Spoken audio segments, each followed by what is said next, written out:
So why didn't God also kill those three friends? Because they were speaking of God. He told them, he said, you spoke of me, not for me. And everything, look, if you read the words of Job's friend, you can build a theology, you can write a sermon on their statements. But their statements were legalism, which is what we see in the body of Christ today. You understand? People speak of God, not for God. Because it's one thing to speak of God, and it's another thing to speak for God. I can be so theologically in tune, I can be so biblically sharp that I will present a sermon that, oh my God, the whole church will shake. But I'm only speaking of God, but not for God. Wow. The ability for me to speak for God comes on me being in tune with Him. As much as the friends knew God, they were not in tune with God. So their approach to Job's problem was from a legalistic point of view. You are a sinner. That's why God is punishing you. The Bible says God cannot behold iniquity. So they are using the Bible correctly, but in the other angle was to judge Job. Right. So that's what my question. So I can preach a sermon that is just judging you.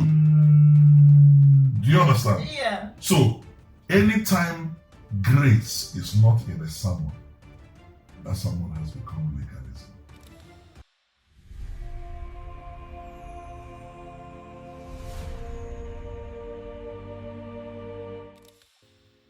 Job was a righteous man. The Bible did not say he was a bad man.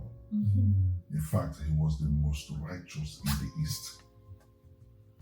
And the time of Job was the patriarchal time. That means Job existed before the law. The book of Job is older than the law. So Job was not in the time of Moses. No. Job was the patriarch. There's no law at that time. So he didn't read the law to know thou shalt not. He didn't have grace. It's not the grace season. Right. Job was just a man that knew God. And in the timing of God, the sons of God came to pay homage to him, which is very, very important for every believer to know. That even as cunning and wicked as Satan is, he has to pay homage to God. Because God created him. Oh, I wish somebody's going to be blessed. Wow. And so the devil shows up and said, hey, how you doing, Lord? I just came to say good morning. And God said, where have you been? He said, well, I've just been moving to and fro, tempting who I can tempt. And God said, did you see my son, Job? And the devil said, yeah, I see him. All those praises that he's been showering to you is because of the blessings you give him. You've really blessed Job, That's why Job is serving you. And God said, do you really think so? He said, yes. He said, just give me permission right now. Let me take everything that he has. It will cost you. And God does not back down from any challenge. And so God told the devil, go ahead. In 24 hours, Job lost all his children.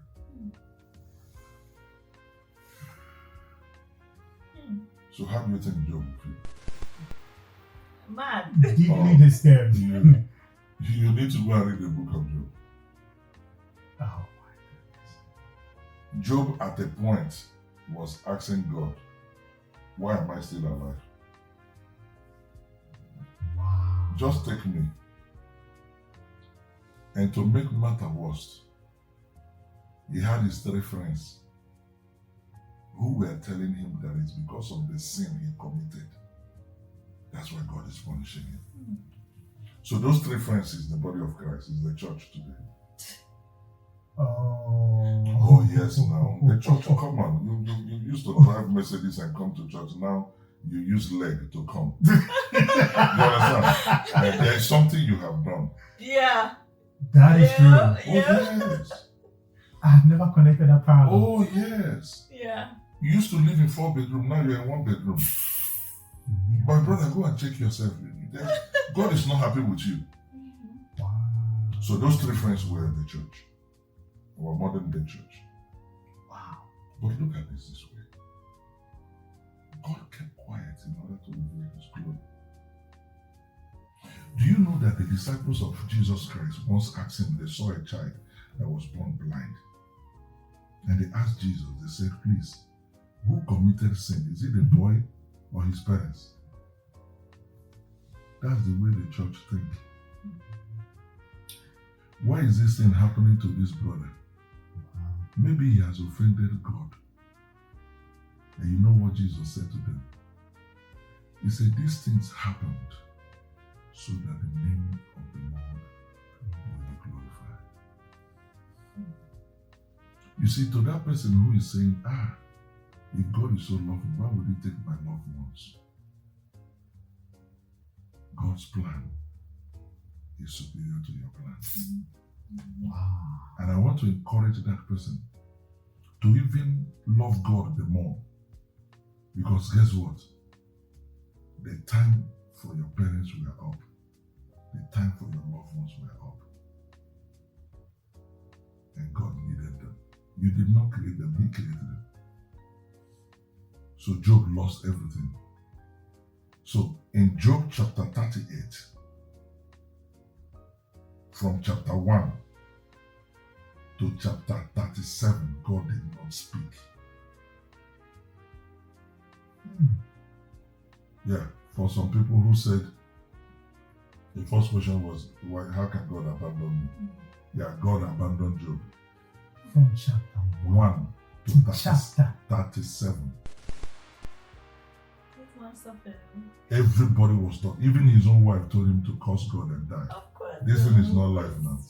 His friends were like, when are you going to admit that you are a sinner? That's why this thing is happening to you. So in chapter 38, God began to speak. And the Bible said, he came to them like a wide wind. So the friends were there. He came like a wide wind. And he started revealing. So when he revealed this, he will ask Job a question. Am I not the God that created the horse and gave him the speed? Am I not the same God that created the snail and he crawls so slowly? Am I not the God who created the ostrich? He's the fastest animal on earth, but he only has 2 legs. But he's so stupid that he doesn't know how to take care of his children. If he lay egg now, he will not cover it. Yeah. That's how stupid an ostrich is. And when you come to touch it, he will be pursuing you and leave the egg. And leave the egg. And before he will finish pursuing you and come back, another person again. You understand?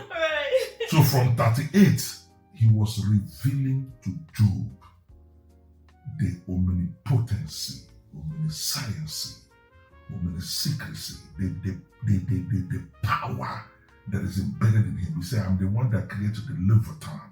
The Leviathan is the sea demon. The krakens, I'm the one that created the widest beast.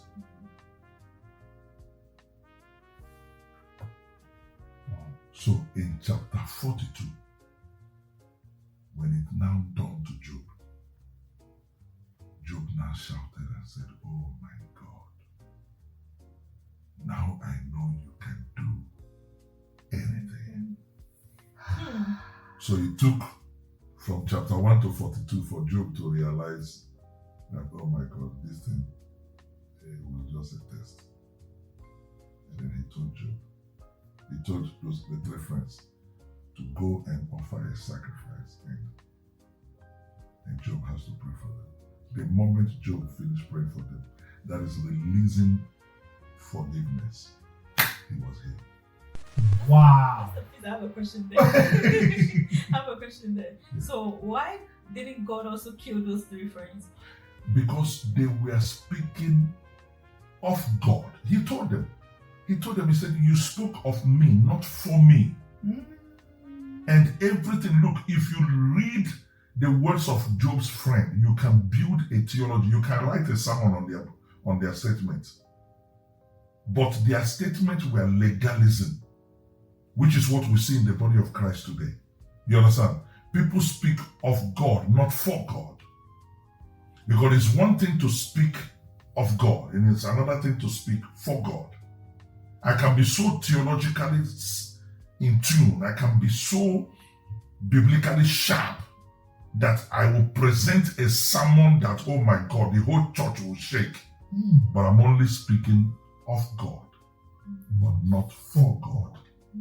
Wow. The ability for me to speak for God comes on me being in tune with Him.